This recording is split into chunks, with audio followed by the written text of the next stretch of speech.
जय जनार्दना कृष्णा राधिकापते जनविमोचना कृष्णा जन्ममोचना।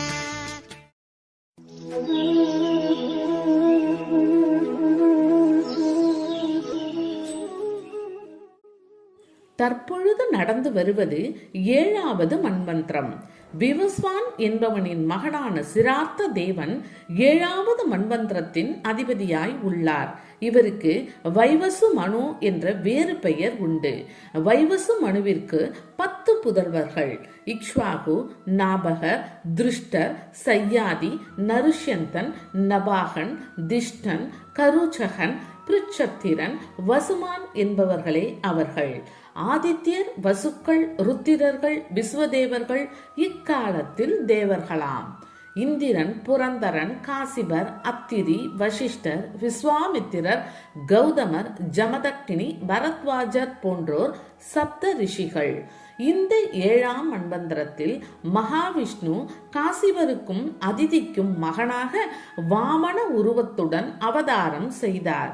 இவர் விவஸ்வான் முதலியவர்களுக்கு பிறகு தோன்றியதால் உபேந்திரன் என்று அழைக்கப்பட்டார். விஸ்வகர்மாவிற்கு சாயா, சமக்ஞை என்ற 2 பெண்கள் இருந்தனர். அவர்களை விவஸ்வான் மணந்து கொண்டார். படவை என்ற 3வது மனைவி ஒருத்தியும் உண்டென்று சிலர் கூறுவர்.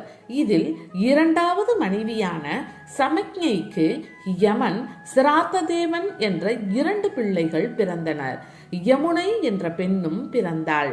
சாயாய் என்ற முதல் மனைவிக்கு சாவர்ணன், சனைச்சரன் என்ற பிள்ளைகளும் தபதி என்ற பெண்ணும் பிறந்தனர். சம்பர்ணன் என்பவன் இந்த தபதியை மணந்து கொண்டான்.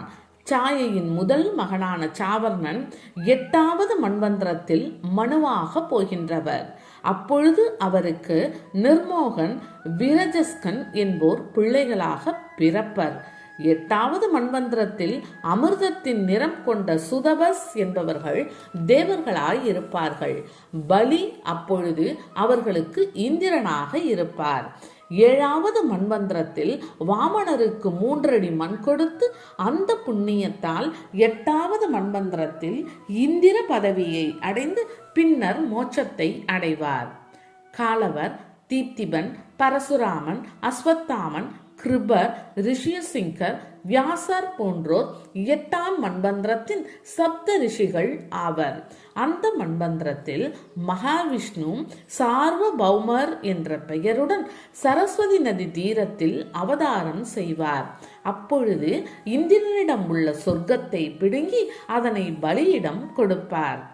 வருணனினுடைய மகனான தட்சா சாவர்ணி என்பவர் 9ஆம் மன்வந்திரத்தின் மனு ஆவார். திருதகேது, தீப்தகேது என்பவர்கள் அவர்களினுடைய புதல்வர்களாக பிறப்பர். பரன், மரீசி போன்றோர் தேவர்கள் ஆவார்கள். அற்புதர் என்பவர் அந்த மன்வந்திரத்தில் இந்திரன். அப்பொழுது ஆயுஷ்மா, அம்புதாரை தம்பதியருக்கு பகவான் விருஷபர் என்ற நாமத்துடன் அவதாரம் செய்து 3 உலகையும் காப்பாற்றுவார். உபச்சலோகரினுடைய மகனான பிரம்மசாவர்ணி என்பவர் 10வது மனுவாக இருப்பார். பூரிசேனன் முதலானோர் அவருடைய புத்திரர்கள். சம்பு என்பவர் இந்திரன். சத்தியர், ஜடாமூர்த்தி என்போர் சப்த ரிஷிகள். அப்பொழுது விஸ்வசிரட், விசூசி தம்பதியருக்கு அமூர்த்தி என்ற திவ்ய நாமத்துடன் பகவான் அவதரிக்க போகின்றார். தர்ம சாவர்ணி என்பவர் 11வது மனு. சத்திய தர்மன் முதலானோர் அவருடைய பிள்ளைகள். வைத்ருதன் என்பவர் இந்திரன். அருணன் முதலானோர் சப்த ரிஷிகள்.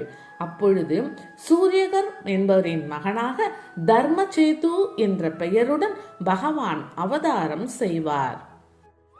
பத்ர சாவர்ணி என்பவர் 12வது மனு. தேவவான், உபதேவர், தேவசிரேஷ்டர் முதலியோர் அவருடைய புத்திரர்கள். ரிதுகாமா என்பவர் இந்திரன். ஹரிகன் முதலியவர்கள் தேவர்கள். தபோமூர்த்தி, தபஸ் போன்றோர் சப்த ரிஷிகள். சத்திய தபஸ், சுனிருதை தம்பதியருக்கு மகாவிஷ்ணு அப்பொழுது அவதாரம் செய்வார்.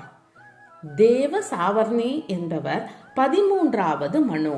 சித்திரசேனன், விசித்திரன் முதலானோர் அவர்களுக்கு பிள்ளைகளாக பிறப்பர். அப்பொழுது சுகர்மா, சுத்ராமா போன்றோர் தேவர்களாக இருப்பர். திவஸ்பதி என்பவர் இந்திரன். நிர்மோகன், தத்துவ தர்ஷன் போன்றோர் சப்த ரிஷிகள்.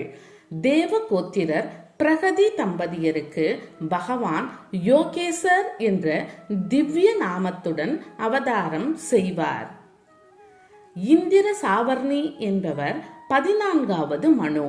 உருகம்பீரன், வசு போன்றோர் அவர் புதல்வர்கள். பவித்திரர்கள், சாட்சுசர்கள் தேவர்கள். சுசி என்பவர் இந்திரன். அக்னி, பாகு, மாகதர் போன்றோர் சப்த ரிஷிகள். சத்ராயனருக்கு புதல்வராக பிருகத்பானு என்ற திவ்ய நாமத்துடன் பகவான் அந்த மனுமந்திரத்தில் திரு அவதாரம் செய்ய உள்ளார். இந்த 14 மன்மந்திரங்கள் அடங்கியது ஒரு கல்பமாகும். அது 1000 யுகங்கள் உடையது. இது பிரம்மாவிற்கு ஒரு பகல்.